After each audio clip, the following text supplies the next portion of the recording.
만일 살면서 고난이라는 충격적인 사건들이 없다면 아마도 우리는 하나님을 찾지 않지 않을까라는 생각이 듭니다. 고난이 우리 삶 가운데 있기 때문에 하나님 앞에 무릎 꿇을 수 있고 다시 믿음으로 돌아가고 하나님께 돌아가는 것이 아닌가라는 생각을 해봅니다. 이런 충격적인 사건들이 오기 전에 처음부터 하나님 말씀 가운데 그 말씀에 귀를 기울인다면 우리 얼마나 좋을까라는 생각이 들어요. 근데 오늘 본문에 나오는 야곱도 우리와 너무나 똑같이 고난이 왔을 때에야 비로소 하나님을 찾는 모습을 보게 됩니다. 물론 이런 충격적인 사건들이 없이도 우리를 그의 말씀에 귀 기울이게 하실 수 있는 분이 우리 하나님이지만 우리 하나님은 그렇게 하지 않으시지요. 순리대로 하시는 분입니다. 그래서 우리의 환경을 통해서 우리에게 하나님 말씀의 귀를 열 수 있는 그런 여러 가지 일들을 우리에게 허락하신다라는 거지요. 하나님께서 우리에게 광풍이 일어나도록 허락하신 이유들 중에 하나는 우리의 영적인 건강과 성숙을 위해서, 때로는 심각한 우리의 상태를 깨닫게 하기 위해서 그런 광풍을 허락하실 수 있다라는 거지요. 오늘 본문에서 족장인 야곱이 자신을 발견한 환경이 바로 그것을 보여줍니다. 자, 이 모든 오늘 본문의 배경이 되는 사건은요, 레아의 유일한 딸이었던 디나를 통해서 있었던 사건 때문에 연결이 됩니다. 자, 야곱이 밧단 아람에서부터 가나안 땅으로 막 돌아왔을 때입니다. 그 지역에 추장이었던 하몰의 아들 세겜이 디나를 데려다가 끌어들여서 강간을 하게 되지요.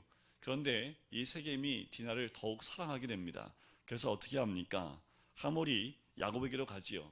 그리고 결혼을 청구합니다. 그리고 그 많은 재물을 더해서 우리가 같이 우호적인 관계를 맺자라고 야곱에게 이야기를 합니다. 그러나 거기에 곤란한 문제가 있었습니다. 뭐냐면 이 디나의 오빠들이 굉장히 경노했다라는 거지요. 하몰은 이 결혼에 대한 답례품을 포함한 호의적인 그 제안들을 제시를 했습니다. 그렇지만 믿지 않는 세겜의 가족과 믿는 야곱의 가족 사이에 어떠한 차이가 있었는지를 좀 볼 필요가 있습니다. 하몰이 야곱에게 이런 제안을 했다라는 것은 이런 생각이 들어요. 믿음을 갖고 있었던 야곱의 그들의 삶 속에 별 차이가 없었다라는 거지요. 하몰의 삶이나 야곱의 삶이 별 차이가 없었기 때문에 하몰이 너무나 당당하게 야곱에게 우리 같이 살자라고 제안한 것이 아닌가라는 겁니다. 이 말씀을 준비하면서 우리가 세상 사람들과 짝하여 살지 않아야 될 이유가 여기 있습니다. 때로는 우리가 믿는 사람인데 믿음의 삶을 제대로 살지 못하면 세상 사람들이 우리로 하여금 세속적인 삶을 살자라고 계약하자고 다가올 수 있다라는 거지요. 야곱은 30년 전에 하나님께 약속하는 것이 몇 가지가 있었습니다.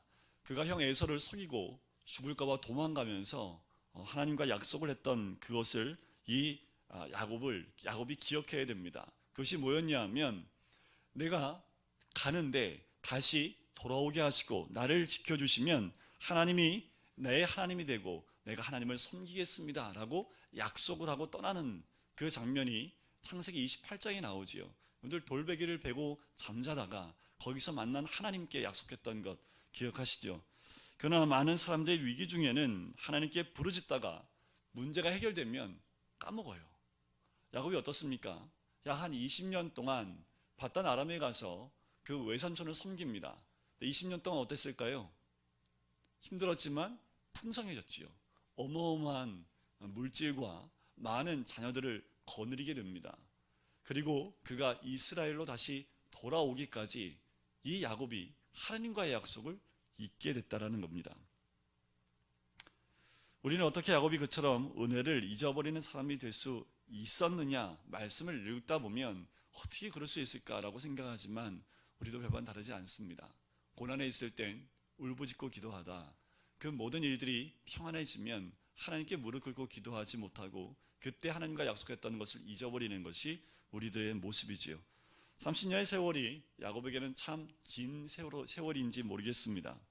아마도 야곱은 그 30년 동안 이루어낸 모든 것들이 하나님의 도우심과 복이 아니라 스스로 자수성가해서 얻은 것이다라고 그 야곱이 생각했다라는 겁니다. 어떻게 알 수 있냐면 사태가 악화되느라고 더 큰 곤란이 생기는데도 이 디나가 강간을 당하는 그 사건이 있는데도 야곱이 깨달지 못해요. 그 자기의 딸이 강간을 당하는 그 순간에도 이 야곱은 전혀 깨달지 못한다라는 거지요. 그래서 더 어떻게 됩니까? 더 그 일들이 악화되기 시작을 합니다. 야곱의 친아들들이 칼을 들고 이 가나안 사람들, 밧단 아람에 있는 밧단 아람이 아니라 하몰 그 가족과 그 지역에 있는 모든 사람들을 죽이려고 음모를 꾸미게 됩니다. 그래서 어떻게 합니까? 속이지요. 어떻게 속입니까? 우리는 할례 받지 못한 사람들과 절대로 결혼할 수 없습니다. 그래서 할례를 받게 합니다. 그리고 그가 할례를 받고 또한 고통 가운데 있을 때에 가서 그 족속에 있는 모든 남자를 칼로 죽이는 장면이 바로 34장에 등장을 해요. 우리가 여기서 한 가지 꼭 깨달아야 될 것은 죄악은 한번 느슨하게 다가오지만 그것을 그냥 놔두면 점점 커져서 우리가 감당하지 못할 죄로 확대되어 갈 수 있다는 겁니다.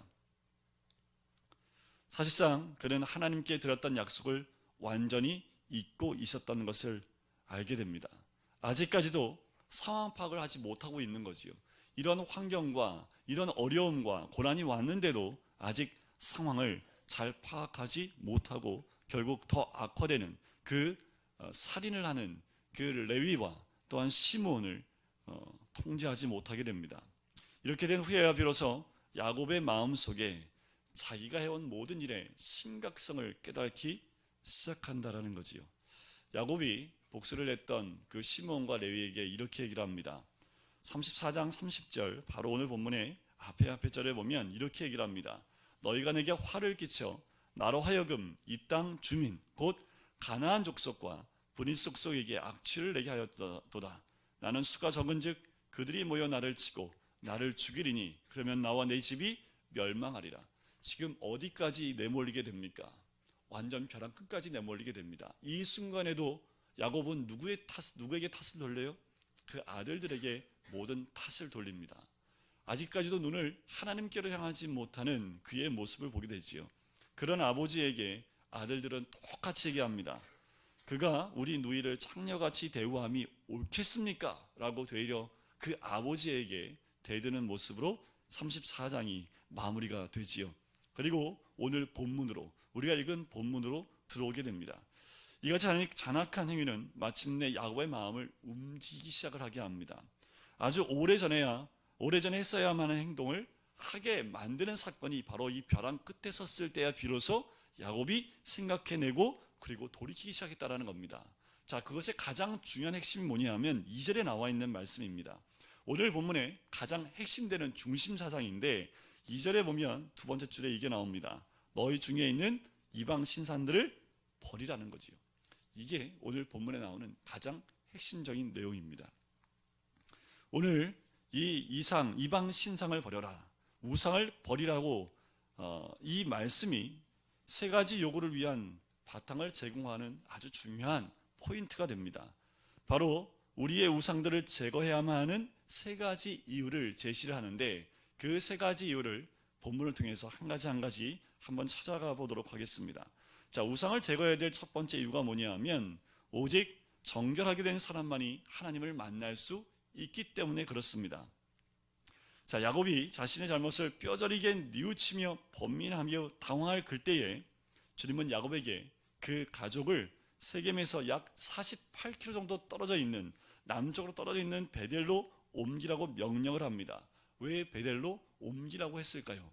30년 전을 기억하게 하기 위해서입니다. 자, 35장에 들어오자마자 하나님이 야곱에게 말씀을 하십니다. 34장 이전에 한 번도 나타나지 않으셨던 그 하나님이 이제 벼랑 끝에 야곱이 내몰려 있으니까 그때 하나님이 나타나지요. 우리는 벼랑 끝에 있어야지 하나님의 음성을 들을 수 있는 귀가 열리기 때문에 그렇습니다. 바로 야곱을 베델로 옮기게 합니다. 그리고 그곳은 바로 야곱이 30년 전에 하늘과 맞닿았던 사닥다리가 있었던 곳, 그리고 하나님을 만났던 그 자리지요. 그리고 그 자리에서 하나님과 약속했던 그 자리로 하나님은 야곱을 데리고 옵니다. 자, 이 베델로 데려가는 이유가 있습니다. 여러분들, 우리 삶 가운데 베델이 어디 있습니까? 여러분들 베델 기억하실 수 있습니까? 우리가 고난 가운데 하나님과 만났던 그 장소, 그것이 우리가 야곱이 만났던 하나님을 만났던 그 장소인 베델인데, 하나님께서 야곱을 베델로 다시 돌아가게 하는 이유는 베델로 있었던 30년 전의 그 모습 그대로 나와 만나자고 얘기하시는 겁니다. 너무 부유해요. 야곱이 너무 많은 것을 소유했습니다. 그 많은 것을 가지고 오지 말고 베델로 올 땐 모든 건 내려놓을 수밖에 없지요. 그러니까 급하게 움직이면서 많은 것들을 손실을 보고 많은 것을 잃어버릴 수밖에 없는 상황입니다.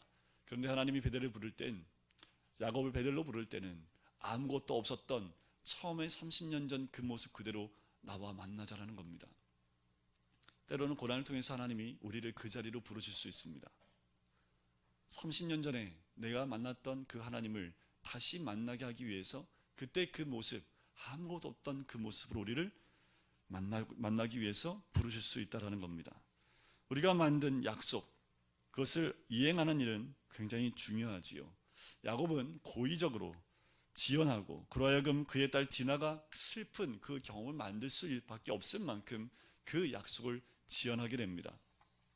또한 그 자녀들이 살인을 범하는 그 자리에까지 가게 만들었다라는 거지요. 우리에게도 이 모든 사실들이 참 중요한 사실인데요, 우리는 우리의 삶이나 또는 우리의 가족들에게 거룩한 일들로부터 멀리 떠나고자 하는 아주 미미하고도 치명적인 우리들의 성향들이 그대로 있다는 사실을 자주 잊고 살 때가 많습니다. 우린 죄인이기 때문에 우리 가족들이 항상 거룩한 곳에 있길 원하고, 항상 하나님을 사랑하고, 항상 주님이 원하시는 그 자리에 있기를 원하는 그 마음 가운데 있기를 원하지만, 우리 가족들 안엔 하지만 거기서 벗어나려고 하는 그런 성향들이 늘 있다라는 겁니다. 우리가 늘 하나님께로 가다가 잘못된 방향으로 틀어졌을 때 빨리 그 자리를 돌이키지 않으면 너무 멀리 갈 수 있다는 겁니다. 참 어려운 일인데 내 스스로도 이런 성향이 있다는 것을 인정하셔야 됩니다. 내 안에 하나님을 따라가고 있지만, 늘 교회에 나오고 있지만 내 안에는 또 하나님이 원치 않는 거룩한 일들에서 벗어나는 일들 가운데 우리가 조금씩 방향을 틀어가고 있는 내 자신의 모습을 발견하지 못하면 어느 순간에 너무 멀리 가버려서 늦어버린 그 한순간을 발견할 수도 있습니다. 때로 우리 자녀들이 조금 하나님과 멀어지는 과정 가운데 딱 갔을 때 빨리 회초를 들든지 방향을 재조정해 주지 않으면 너무 멀리 갔을 때는 다시 돌이키기가 너무 어렵다라는 거지요.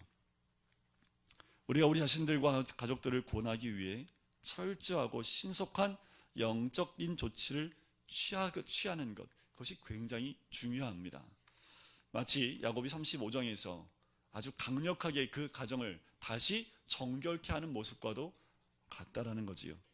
하나님께서 야곱에게 이렇게 말씀을 하시지 않습니다. 뭐라고 말씀하지 않냐면, 내가 나에게 약속해 놓고서 실망스럽게 30년 동안 해오지 않은 제단을 쌓으라, 이렇게 말씀하지 않으세요. 이미 30년 전에 베델이라는 곳, 그곳에서 이 야곱은 하나님과 언약을 했습니다. 그러니 제단을 쌓아야 되는데 그곳으로 오지 않았다라는 거지요. 하나님은 책망하지 않으시고 1절 말씀에 보면 그냥 이렇게만 말씀하세요. 일어나 베델로 올라가서 거기 거주하며 내가 내 형에게서 낯을 피하여 도망하던 때에 내게 나타났던 하나님께 거기서 제단을 쌓으라. 책망하실 만한도 한데 우리 하나님은 야곱을 책망하지 않으십니다. 다시 하나님은 야곱을 비난하지 아니하시고 하나님과 맺었던 그 언약을 기억나게 하시는 거지요. 하나님께 신속히 돌아가야 할 시간이 이르렀다는 겁니다. 그리고 야곱에게 그것을 다시 한번 확신시켜 주는 겁니다. 여러분들, 그래서 하나님의 음성을 들을 때, 하나님의 음성을 듣는 장소에 오실 때 참 귀를 열고 마음을 여실 필요가 있는 것이, 하나님의 음성이 언제 들릴지 모르기 때문에 그렇습니다. 우리가 있는 그 자리에서 빨리 돌이켜야 될 그때에 돌이킨다면 하나님과의 언약을 지키는 그 자리로 속히 돌아갈 수 있겠지요. 그의 삶에서 하나님을 주로 섬기기를 야곱이 주저함으로 대가를 치렀지요. 서리할 시간을 근데 하나님이 주셔요.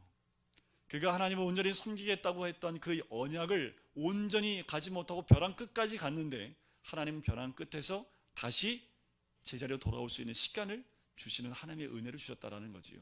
하나님 야곱을 끝까지 놓지 않으십니다. 야곱이 하나님을 놓아두고 30년 동안 뱅뱅 도는데도 하나님은 끝까지 야곱을 놓지 않았다라는 거지요. 그리고 그가 돌이킬 수 있는 시간을 주셨다라는 겁니다. 확실히 우리가 알아야 될, 그리고 배워야 될 내용이 여기에 있습니다. 이 가정의 부패의 근원이 어디에 있다고요? 2절에 보니까 이방 신들에 있다는 것을 우리가 알 수 있습니다. 이방 신들을 제거하라는 그 말씀 속에서 우리가 알 수 있는 거지요. 그러나 이러한 작은 죄악들은 우리 삶 속에 들어와서요, 마침내 우리를 집어삼킵니다. 어떠한 작은 죄들입니까? 나도 모르는 사이에 들어온 아주 작은 우상들이 우리를 뒤덮을 수 있다는 겁니다. 우리를 송두리째 삼켜버릴 수 있다는 거지요. 옛날이나 지금이나 변함이 없는 모습이 뭐냐 하면 우상 숭배를 위한 성향, 우상 숭배를 하려고 하는 그런 경향들이 우리 모두에게는 다 있다라는 겁니다. 예를 들면 요즘 시대에 우리가 우상처럼 따르고 있는 우상과 같은 모습으로 이게 다가오는 것들이 뭐냐 하면 이런 것들이지요.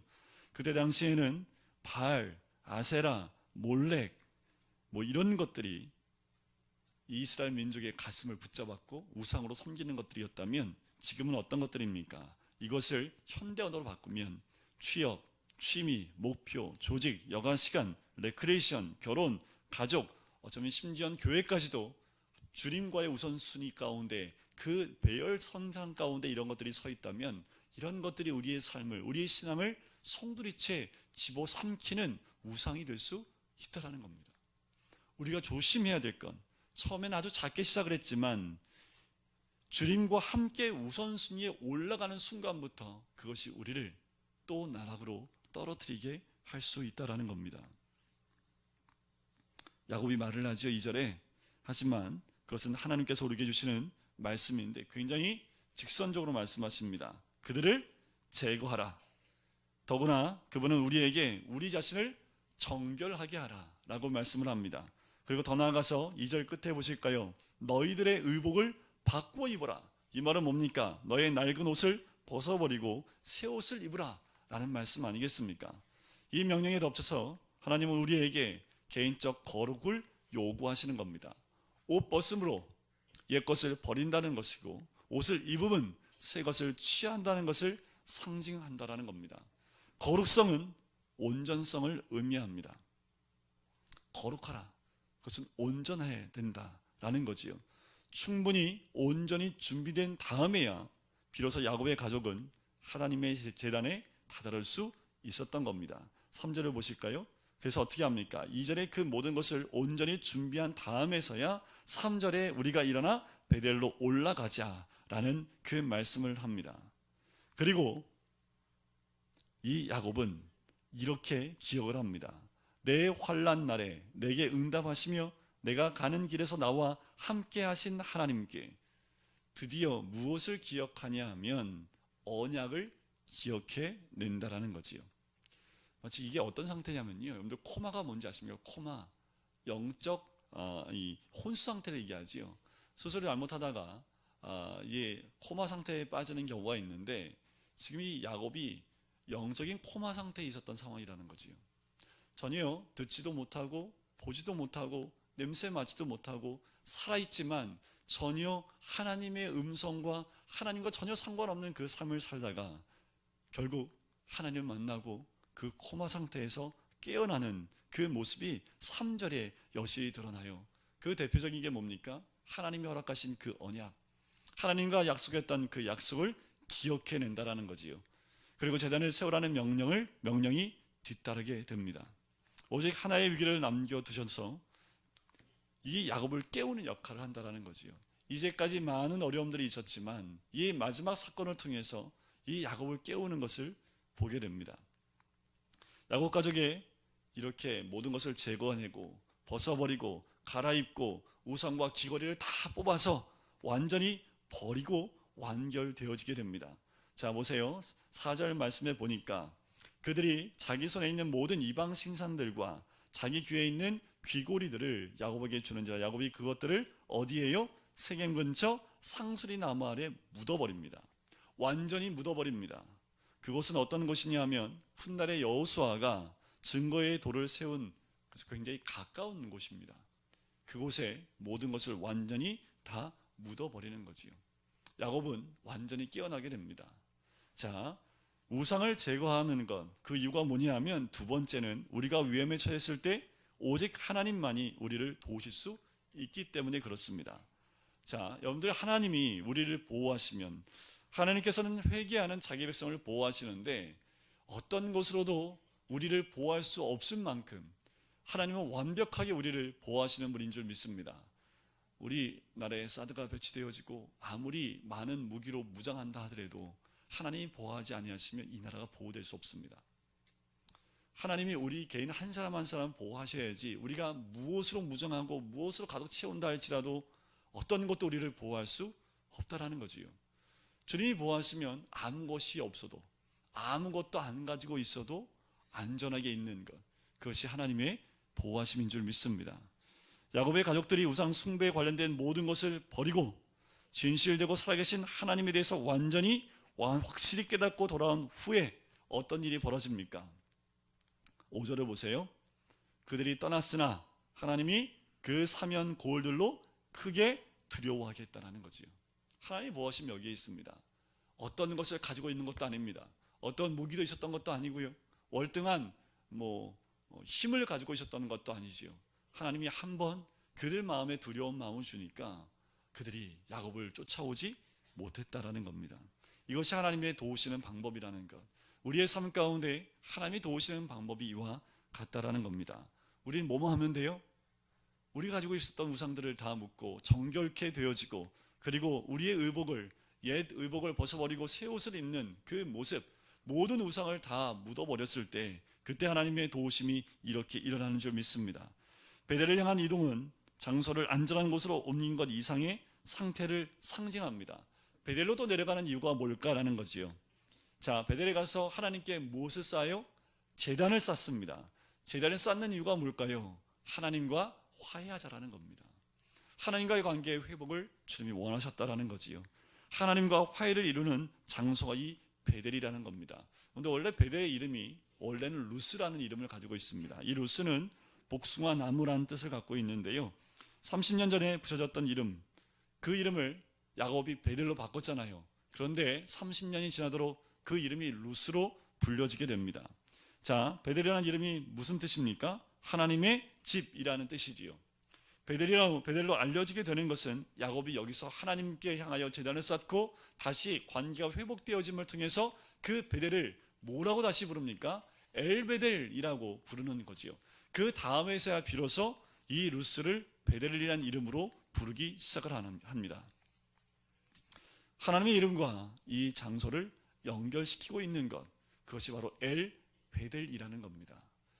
이 야곱은 자기가 만났던 그 하나님, 그 장소를 하나님과 연결시켜서 엘베델로 그 이름을 짓고 있다는 거지요. 여러분들, 하나님과 만났던 장소가 어디십니까? 교회이십니까? 교회를 하나님 이름과 꼭 함께 부르셨으면 좋겠습니다. 친구 사이에서요? 아니면 어떤 장소에서 누구와 함께 있을 때 여러분들 하나님을 만나는 경험을 하셨습니까? 내가 극한 고난 가운데 있을 때 나와 만나주신 그 하나님, 그곳이 어디입니까? 그것은 바로 하나님이 나와 함께하는 곳인 줄 믿습니다. 하나님의 계시와 희생의 장소, 우리는 그 모든 것 가운데서 어떻게 하나님 안에서 속죄의 수단이 없다면 하나님과 어떻게 관계가 회복될 수 있겠습니까? 말씀과 장소, 희생할 수 있는 그 장소, 희생의 제물이 없다면 어떻게 하나님과 또한 하나가 되어지는 화해가 있을 수 있겠습니까?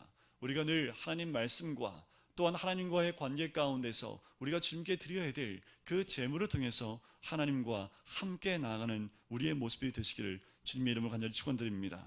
우리는 항상 주님 앞에 나가든 나가지 않든 하나님 우리를 인도하시는 줄 믿습니다. 이런 것 같아요. 우리가 삶을 살아갈 때 우리가 늘 하나님 편에 서 있는 것 같지만 때로는 엄한 데로 가잖아요. 그런데 그것도 우리 하나님이 보고 계시고 주관하고 계시다는 거지요. 우리를 그냥 그곳에 내버려 두시는 것이 아니라 간다 할지라도 너무 멀어졌다 하더라도 하나님이 그 야곱과 함께 내려가셨다는 것처럼 지금도 우리와 함께 하시는 것은 당연합니다. 근데 더 중요한 건 뭐예요? 돌이키기 원하시는 하나님의 음성이 있다는 거지요. 자, 마지막 세 번째입니다. 우상을 버려야 될 이유가 뭐냐면 오직 하나님만이 우리의 인격을 변화시키고 또 우리에게 복을 주실 수 있는 분이라는 겁니다. 자, 하나님께서 은혜롭게 우리의 삶 가운데 신앙 부흥, 영적인 회복을 허락해 주실 때 수많은 변화가 생기게 돼요. 이 변화는 하나님과의 만남, 하나님과의 계속된 만남 가운데 이루어지는 변화인데 우리의 적에서 오는 공포로부터 자유함을 체험할 수 있지요. 이 야곱처럼요. 또한 야곱이 증거하는 것처럼 우리 인격들을 다시 성숙하게 하게 된다는 겁니다. 어떻게 알 수 있냐면 야곱이 이름이 어떻게 됩니까? 바뀌어지는 것을 통해서 알 수 있습니다. 성경에서 이름이 바뀐다는 것은요, 그의 본성과 인격이 바뀌었을 때 그때 하나님께서 그들의 이름을 바꾸셨다는 것을 보게 됩니다. 자, 야곱의 이름의 뜻이 뭔지 아시죠? 이런 뜻도 있습니다. 밀어내는 사람이라는 뜻도 있고요, 뒷 발꿈치를 움켜쥔 사람이라는 뜻도 있습니다. 자, 야곱이라고 이름이 붙여질 때는요, 이렇게 살아갔을 때 그때 야곱의 이름이 불려지게 되지요. 그런데 오늘 본문에 보면 10절 말씀에 보면 내 이름을 이스라엘이라 라고 하리라 라고 말씀을 합니다. 그때부터 이 야곱은 야곱의 인생이 아니라 온전한 이스라엘의 모습으로 살아가게 된다라는 거지요. 근데 참 아이러니한 것은 뭐냐 하면 이 야곱이 이스라엘로 이름 바뀐 것이 여기가 처음이 아니라는 거지요. 이게 두 번째 만남이고요. 첫 번째는 어디서 만났습니까? 야복 강가에서 만나지요. 야복강이라는 뜻이 무엇입니까? 비우다라는 뜻이 있습니다. 거기서 하나님의 사람과 씨름을 하지요. 그리고 난 다음에 그를 축복하면서 이제 너의 이름을 이스라엘이라 하리라 라고 분명히 말씀을 해줬습니다. 그럼에도 불구하고 그는 이스라엘처럼 살아가지 못했지요.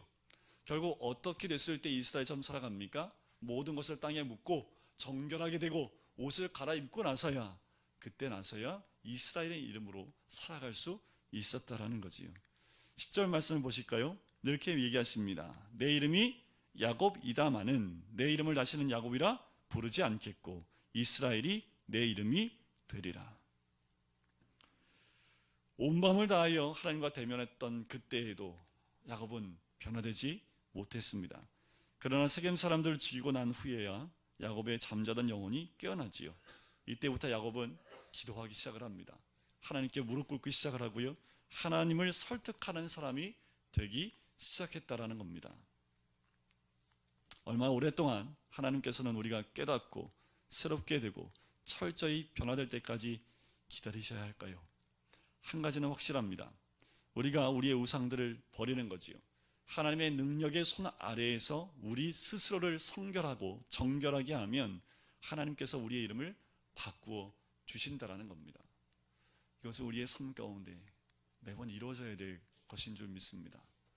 우상을 제거하고 버려서 늘 하나님의 능력의 손 아래에 있을 때, 그리고 주님이 원하시는 그 정결함이 회복되어질 때에 우리는 우리의 이름이 바꿔주실 뿐만 아니라 인격과 성격과 본성과 기질을 변화시켜 주시는 분이 우리 하나님인 줄 믿습니다.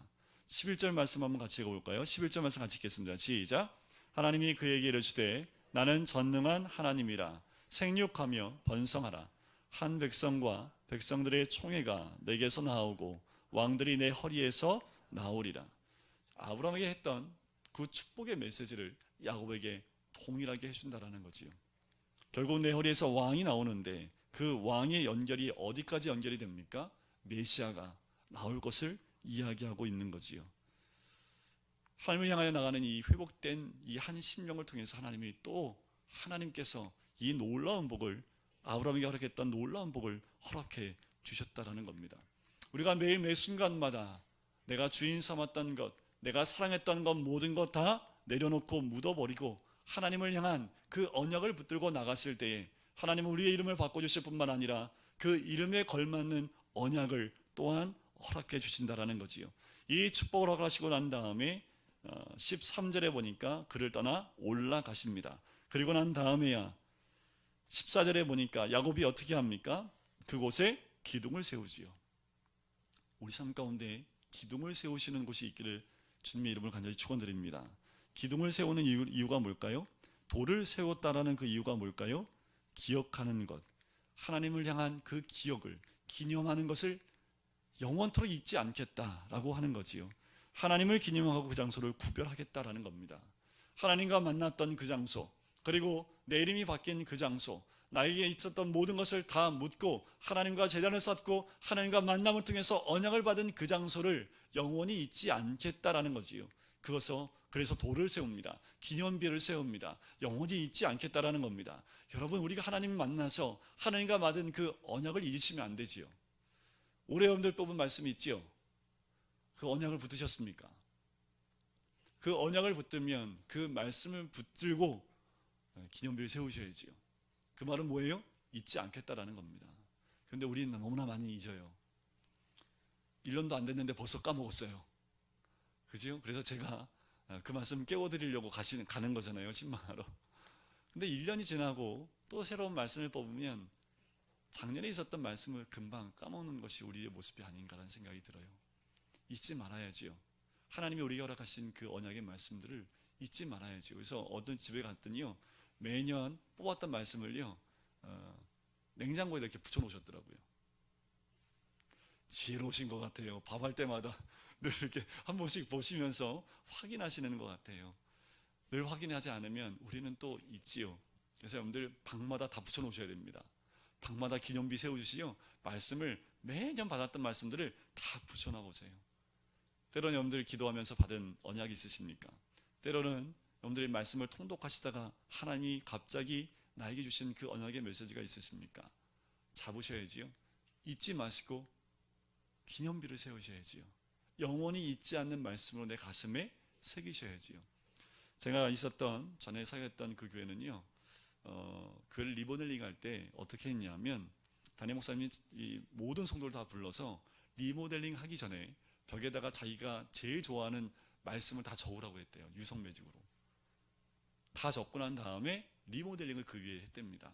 뭐 어떤 다른 의미가 아니라 자기가 적은 그 말씀이 있는 곳, 그래서 성도님들이요, 자기가 어디다 쓴지 아니까 그 자리에 가서 꼭 무릎 꿇고 기도하셨대요.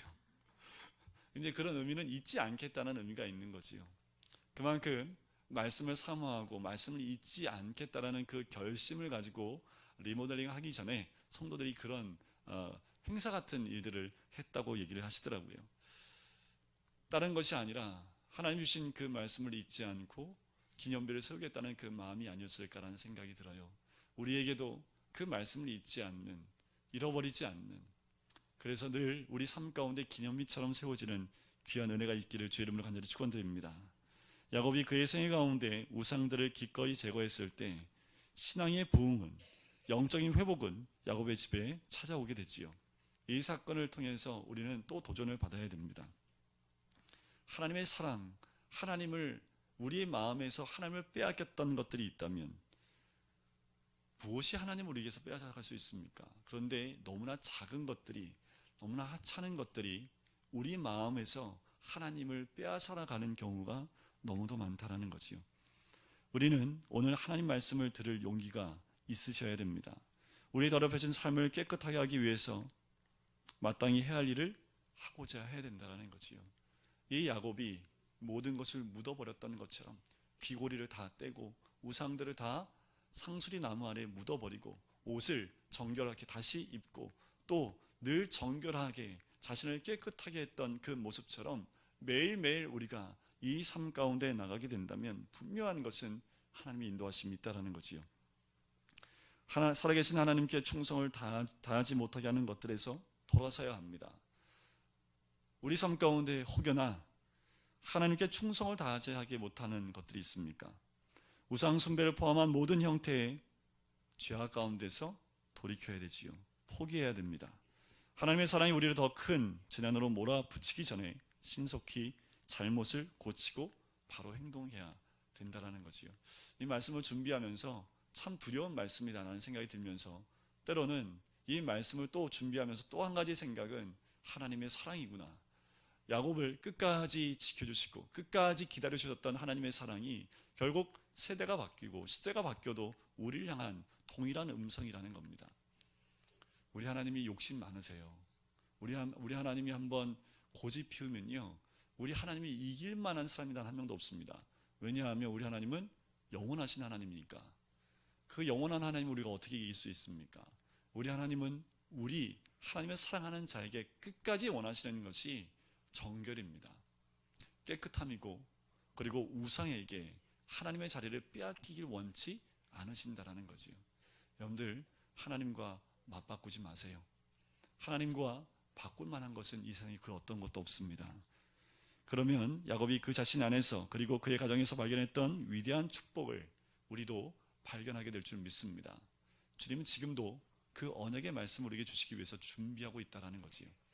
우리 각자의 삶 가운데 그 언약을 붙드시면서 우리의 삶 가운데 제거해야 될 것들 빨리 제거하고, 돌이켜야 될 부분이 있다면 빨리 돌이켜서 하나님이 원하시는 그 자리, 베델이라는 그 자리, 엘베델이라는 그 자리에 가서 제단을 쌓고 기념비를 세우시는 우리 모든 성도님 되시기를 주님의 이름으로 간절히 축원드립니다. 기도할까요?